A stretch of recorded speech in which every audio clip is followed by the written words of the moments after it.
தூத்துக்குடியிலிருந்து சுமார் 25 டன் முந்திரி பருப்பு மூட்டைகளை ஏற்றிக்கொண்டு கொல்கத்தாவிற்கு சென்று கொண்டிருந்த லாரி மணப்பாறை அருகே துவரங்குறிச்சி பிரிவு சாலையில் கவிழ்ந்து விபத்துக்குள்ளானது.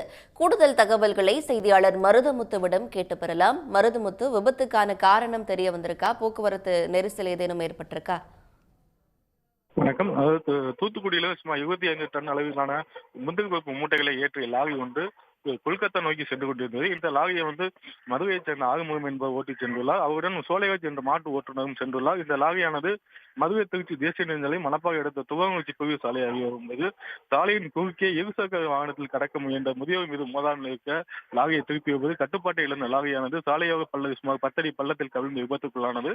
இந்த விபத்தில் லாரியை ஓட்டி வந்த டிரைவர் மற்றும் மாட்டு ஓட்டுநர் இருவரும் அதிர்ஷ்டவசமாக ஒரு காயங்கள் என்று உயிர் தப்பினார்.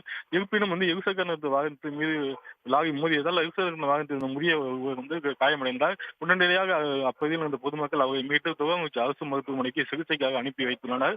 தகவல் இந்த துவரங்குறிச்சி போலீசார் சம்பவ இடத்துக்கு சென்று போக்குவரத்து பாதிப்பு ஏற்படாமல் இருக்க போக்குவரத்து முந்திரி பருப்பு மூட்டைகள் யாரும் எடுத்து சென்று விடாமல் இருக்க பாதுகாப்பு அளித்து இந்த சம்பவம் குறித்து வழக்கு பதிவு செய்து விசாரணை மேற்கொண்டு வருகின்றனர்.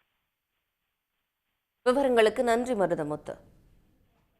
உடனுக்குடன் செய்திகளை தெரிந்து கொள்ள சன் நியூஸ் பெல் ஐகானை கிளிக் பண்ணுங்க.